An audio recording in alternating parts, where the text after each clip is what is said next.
하나님 말씀 보겠습니다. 사무엘상 13장 1절로 23절입니다. 구약 426페이지 사무엘상 13장 1절로 23절입니다.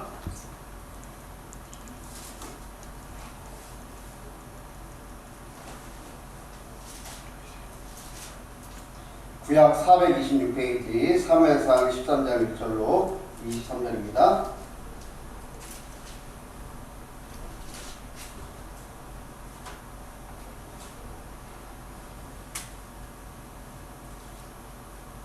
구약 426페이지 사무엘상 13장 1절로 23절 우리 다 찾았으면 한 절씩 기도하고 마지막 절은 함께 읽도록 하겠습니다. 사울이 왕이 될 때 40세라 그가 이스라엘을 다스린 지 2년에 이스라엘 사람 3,000명을 택하여 그 중에서 2,000명은 자기와 함께 백성과 베델산에 있게 1,000명은 레바논과 함께 있게 기부하여 하고 남은 백성은 극기 장막으로 보내니라.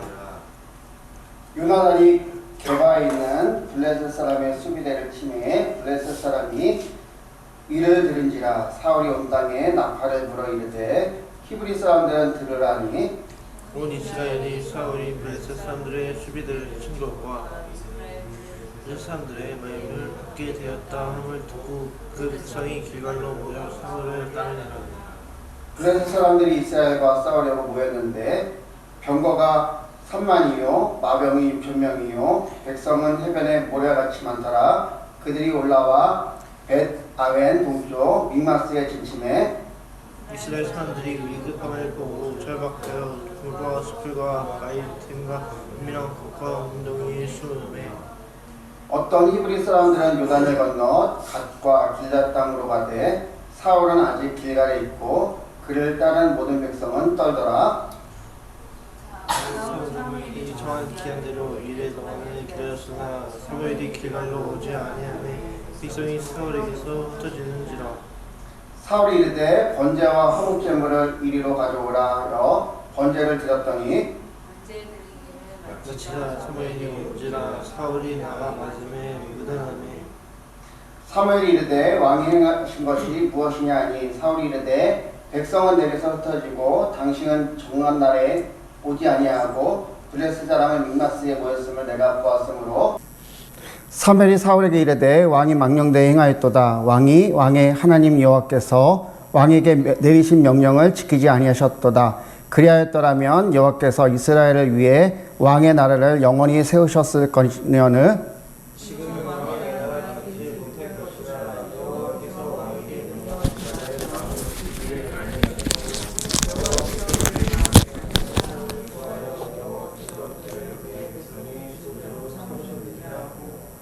사무엘이 일어나 길갈에서 떠나 베냐민 기브아로 올라가니라. 사울이 자기와 함께한 백성의 수를 세어보니 600명 가량이라.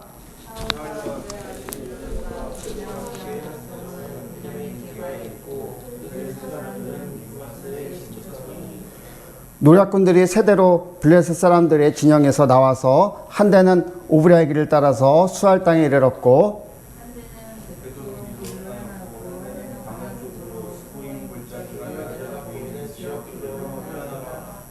그때 이스라엘 온 땅에 철공이 없었으니 이는 블레셋 사람들이 말하기를 히브리 사람이 칼이나 창을 만들까 두렵다 하였습니다.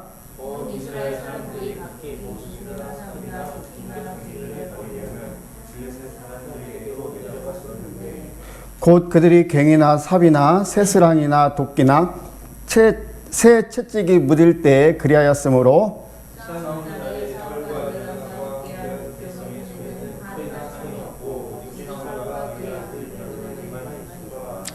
23절 말씀 같이 읽겠습니다.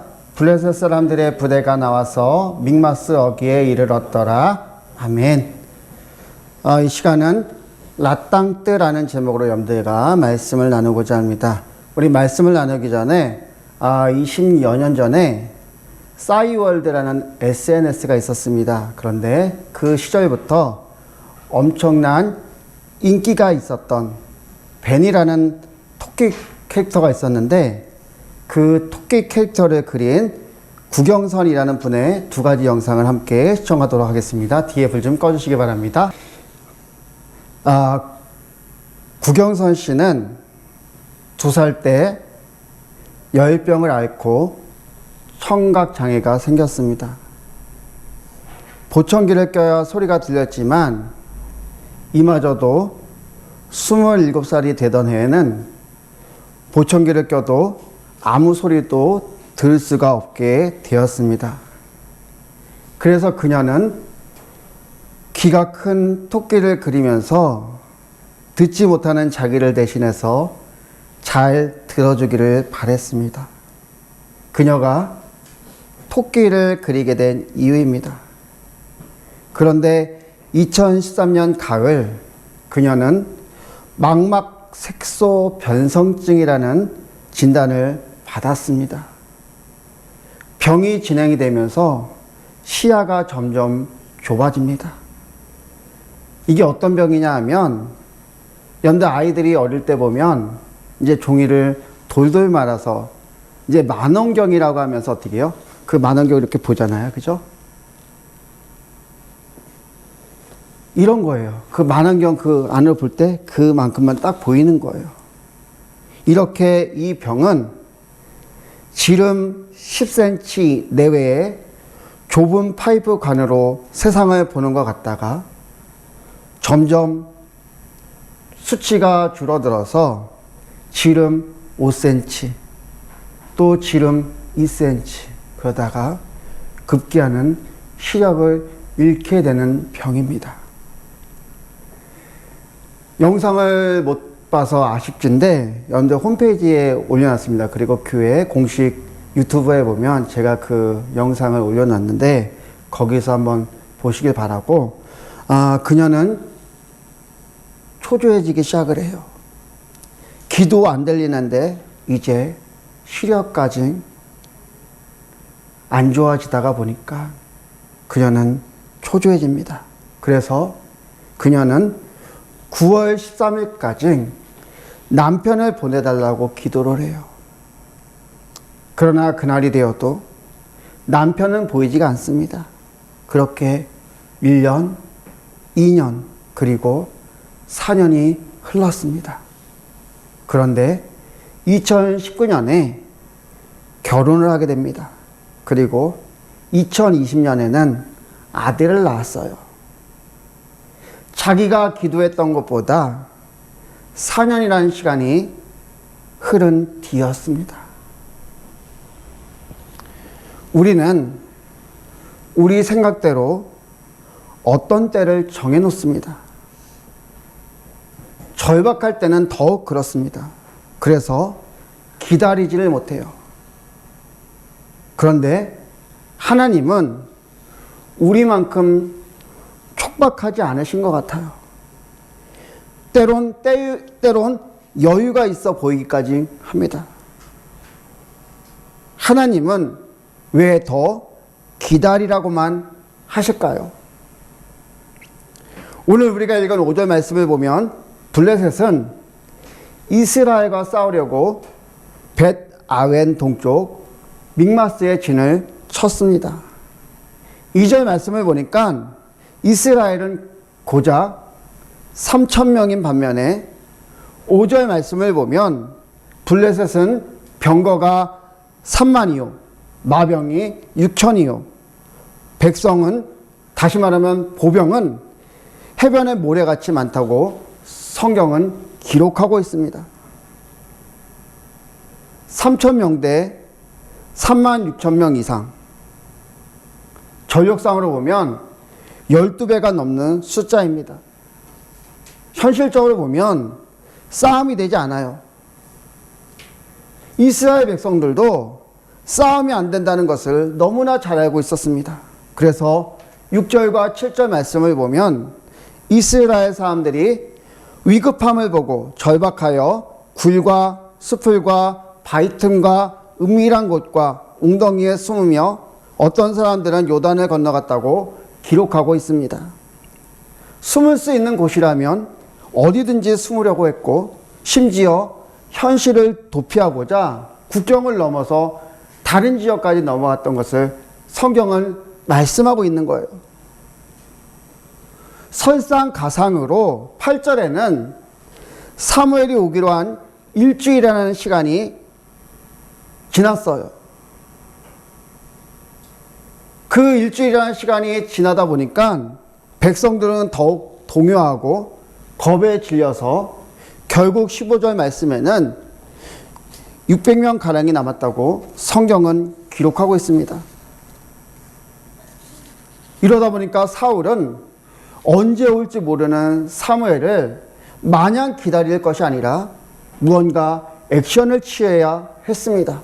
그래서 사울은 사무엘을 대신해서 번제를 드렸어요. 결국 어떤 결과를 가져오게 됩니까? 13절에 보면 사무엘이 사울에게 이렇게 말을 합니다. 하나님의 명령을 지켰다면 이스라엘의 왕의 나라가 영원히 세워졌을 것이지만 지금은 왕의 나라가 길지 못할 것이라고 선포합니다. 결국 잠깐의 시간을 기다리지 못한 것 때문에 영원히 세워질 왕의 시간을 잃어버리게 됐다는 거예요. 오늘 말씀을 통해서 여러분들과 은혜를 나누고자 합니다. 첫째로 기다림은 믿음과 관련이 있다라는 거예요. 사울이 이처럼 기다리지 못하고 번제를 드리게 된 이유를 11절에서 말씀하고 있습니다. 백성은 내게서 흩어지고 당신은 정한 날 안에 오지 아니하고 블레셋 사람은 믹마스에 모였음을 내가 보았으므로 내가 보니 백성은 내게서 흩어지고 내가 보니 당신은 정한 날 안에 오지 아니하고 내가 보니 블레셋 사람은 믹마스에 모였음을 내가 보았다라는 거예요. 하나님을 바라보지 못하고 현실을 바라보니까 앞에 놓인 문제를 바라보니까 초조한 것입니다. 그래서 내가 무엇인가 해야 되겠고 기다리지 못했다라는 거예요. 우리는 만약 기다리는 것을 손해라고 생각을 합니다. 흘러가는 시간을 아깝다고 생각을 해요. 그래서 사울처럼 마냥 기다릴 것이 아니라 어떤 액션을 취하고자 합니다. 결국 하나님이 손을 쓰기 전에 내가 먼저 그 일을 어떻게 해결해 보려고 하는 것이에요. 앞에 놓인 문제 앞에서 언제까지 답답하게 기다리고만 있을 것입니까? 막상 기다리고 있어야만 합니까? 오늘 본문은 이 질문에 대한 답을 말씀하고 있습니다. 이스라엘 상황은 어차피 1절 말씀에 3,000명이 모였거든 또 15절에 600명이 되었든 싸움이 되지가 않아요. 19절 말씀 이하를 보면 블레셋은 철제 무기로 무장을 했습니다. 그런데 22절 말씀을 보면 이스라엘은 백성의 손에는 칼이나 창이 없었고 오직 사울과 그의 아들 요나단에게만 있었다고 성경은 말씀하고 있어요. 사무엘상 13장에서 말씀하고자 하는 것은 이스라엘은 수적으로 열세였고 또 무장한 측면에서도 이스라엘은 블레셋과 싸움이 되지 않았다는 것을 말씀하고 있는 거예요. 사울이 이런 상황 속에서 어떤 액션을 취한다는 것은 의미가 없어요. 수적으로도 질 수밖에 없었고 또 무기 장비 면에서도 질 수밖에 없었기 때문에 사울이 어떤 액션을 취한다는 것은 의미가 없어요. 어차피 이래나 저래나 싸움에서 질 수밖에 없고 실패할 수밖에 없다라는 거예요. 그래서 이스라엘 백성들은 너무나 잘 알기 때문에 숨거나 현실을 도피했던 거예요. 물론 사울도 이스라엘 백성들처럼 숨거나 도피하라는 것은 아닙니다. 그런데 이스라엘 역사를 보면 제가 항상 강조하는 것인데 이스라엘은 항상 그랬어요. 출애굽 때도 그랬고 가나안에 들어갈 때도 그랬고 사사기 시대를 지나면서도 이스라엘이 강력한 힘을 가지고 있었기 때문에 이 모든 상황 속에서 살아남았던 것이 아닙니다. 우리가 다음 장에서 보겠지만 결국 이 전쟁은 어떻게 끝이 날 것 같아요? 수적 열세 또 장비면에서 열세인 이스라엘이 어떻게 되었을 것 같습니까? 사무엘상 14장 23절에 보면 여호와께서 그날에 이스라엘을 구원하심으로 전쟁이 벳아웬을 지나니라라고 말씀하고 있어요. 이길 수 없는 전쟁에서 결국 이스라엘이 다시 한번 승리하게 되었다는 것을 성경은 말씀하고 있는 거예요. 사울은 자기가 번제를 드릴 것이 아니라 기다렸어야 합니다. 그냥 기다리는 것이 아니라 기도하며 기대하며 기다렸어야 합니다. 그렇게 했다면 사울은 다시금 기쁨으로 이스라엘의 승리, 하나님께서 이스라엘을 구원케 하시는 역사를 보게 되었을 것이라는 거예요. 여러분들 사울 입장에서는 좀 꺼림직해요. 이겨도 마음 한구석에는 어떤 마음이 있겠어요? 좀 더 기다릴 걸 이라는 생각이 있었을 거예요. 오늘 말씀의 제목이 주보를 보면 라땅 때예요. 처음 보는 단어죠. 프랑스어입니다. 한국말로 번역을 하면 기다림, 기대, 그리고 대기하다 이런 뜻이 있어요. 그리고 준비된 상황이나 사물을 뜻하는 단어입니다. 예를 들면 화가가 작업하기 위해서 그 빈 공간이 필요한데 이때 그 빈 공간이나 또 조각가가 하나의 형상을 조각하기 전에 마주하는 돌덩어리를 라땅뜨라고 이야기해요. 기다림 바로 이거예요. 어떤 빈 공간? 어떤 빈 공간입니까? 하나님께서 일하시도록, 하나님께서 역사하시도록 남겨두는 그런 빈 공간이에요.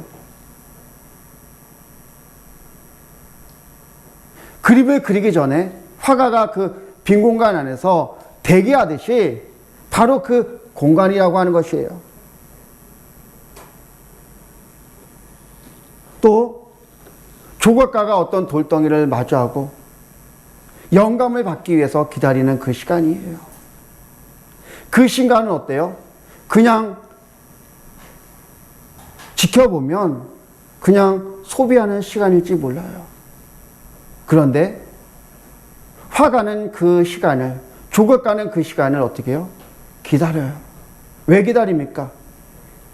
화가나 조각가에게는 영감이 필요해요. 그 돌을 보면서, 빈 캔버스를 보면서 어떻게 해요? 여기에다가 이 사각형 이 캔버스에다가 아니면 그 어떤 가지고 온 돌을 보면서 거기 어떤 작품을 그릴지 기다리는 시간이 있다라는 거예요.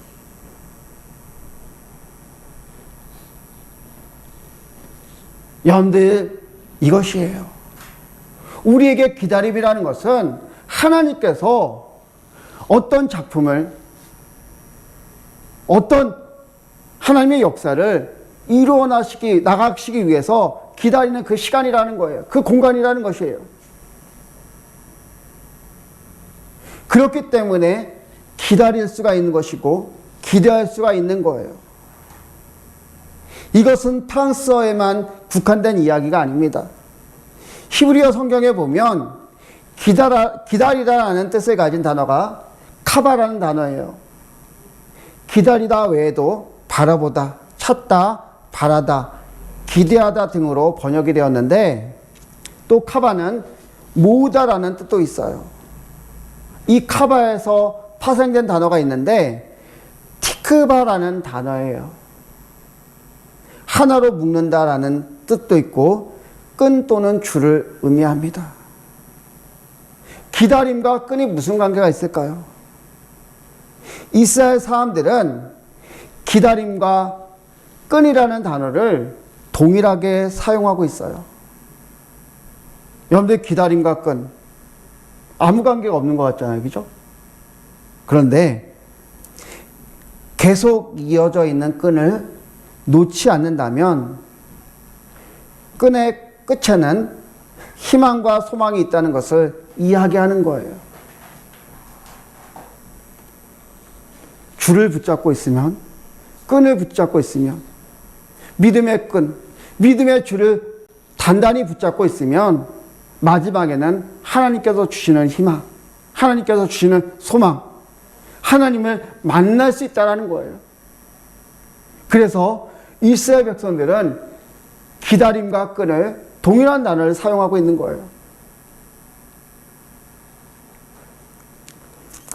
어제는 훈련소에 있는 영찬이 전화를 받았어요. 병과가 이제 결정이 되었는데 차량 정비병이라는 거예요. 제가 이제 운전병 출신이라 정비병이 이제 무엇을 하는지 잘 알잖아요. 참 고생을 많이 합니다. 그래서 그 전화를 받고 참 속상했어요. 그런데 희한한 건 2,000명 가까이 되는 인원 가운데 특히 수송을 지원한 190명 중에서 고작 11명을 뽑는다는 거예요. 소수 인원만 뽑는 거잖아요. 그죠? 또 영찬이는 일부러 떨어지려고 시험 문제를 찍었다고 해요. 그래서 100점 만점에 35점 정도를 맞았다고 해요. 그런데도 영찬이가 결국은 차량 정비병이 된 거예요. 참 이해할 수가 없어요. 찍어서 점수도 그렇게 낮게 나왔는데 또 그렇게 소수 인원만 뽑는데 영찬이가 하필이면 차량 정비병일까라는 생각을 했어요. 더군다나 이런 생각도 드는 거예요. 영찬이가 이제 군대 가기 전에도 보면 이런 집에 뭐가 고장나면 고치는 데 관심이 없어요. 차라리 소망이가 더 눈썰미가 있어서 그런지 몰라도 이런 거에 더 관심이 많아요. 그래서 공구 다루는 것도 더 잘 다뤄요. 또 영찬이는 관심도 없어요. 그리고 손이 뭉툭해서 더군다나 적성에 맞지가 않아요. 제가 영찬이가 군대 가면서 제일 걱정했던 게 손이 뭉툭해서 이제 총을 분해하고 결합하는 것을 이제 훈련소 가서 배우는데 손이 뭉툭해서 이 총을 잘 분해하고 조립할 수 있을까라는 걱정을 참 많이 했습니다. 그런데 막상 하나님께서 이런 생각을 주시는 거예요. 세상을 살아가는데 이런 것도 알아야 되지 않겠느냐. 무조건 못한다고 피하고 안 할 게 아니라 한번 도전해보고 그러는 게 삶이 아니냐라는 그런 음성이 들리는 것 같아요. 하나님께서 그런 생각을 주시는 거예요. 그래서 제가 생각을 바꿔서 감사했어요.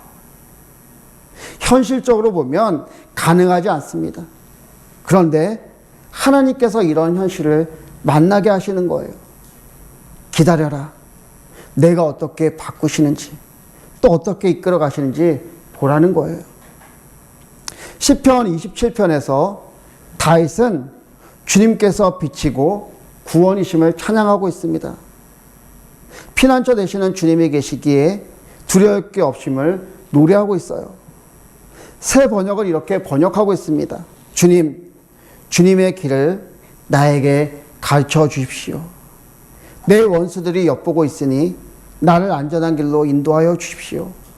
그들이 거짓으로 증언하며 폭력을 휘둘러서 나에게 대항해 오니 내 목숨을 내 원수의 뜻에 내맡기지 마십시오. 이 세상에 머무는 내 한 생애에 내가 주님의 은덕을 입을 것을 나는 확실히 믿는다. 너는 주님을 기다려라. 강하고 담대하게 주님을 기다려라. 맨 마지막에 다윗은 스스로에게 이렇게 말하는 거예요. 다윗, 너는 주님을 기다려라. 강하고 담대하게 주님을 기다려라.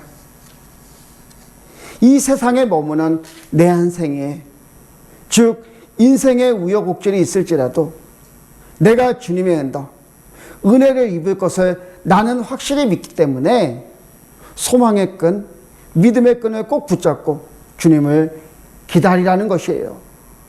그때 하나님께서 일하시는 겁니다. 믿음으로 기다림이라는 빈 공간을 하나님께 맡길 때, 또 하나님께서 우리가 문제라고만 여기는 돌덩이를 맡길 때 하나님은 아름답게 조각품으로 바꾸신다는 거예요. 이 믿음만 있다면 언제까지라도 기다릴 수가 있는 거예요. 저도 그래요. 제가 희망찬 교회에 참 오랫동안 섬기고 있어요. 물론 현실적으로 보면 언제 이 희망찬 교회가 미자립을 벗어날지 모릅니다. 언제 이 비전교회를 벗어날지 몰라요. 그런데도 왜 제가 이렇게 버티고 있어요? 기대가 있기 때문에 그래요. 소망이 있기 때문에 그래요. 제가 이번 주에도 동기 목사님들하고 통화를 한 적이 있는데 그 목사님들이 그래요. 야, 참 힘든데 오래 버텼다. 예, 오래 버텼어요. 사실 그렇습니다. 그런데 이 기다림이 마냥 기다림이 아니기 때문에 버틸 수 있었던 거예요. 우리 아이들이 커가면서 또 우리에게 교회에 주신 비전들이 보이면서 기다릴 수 있는 거예요.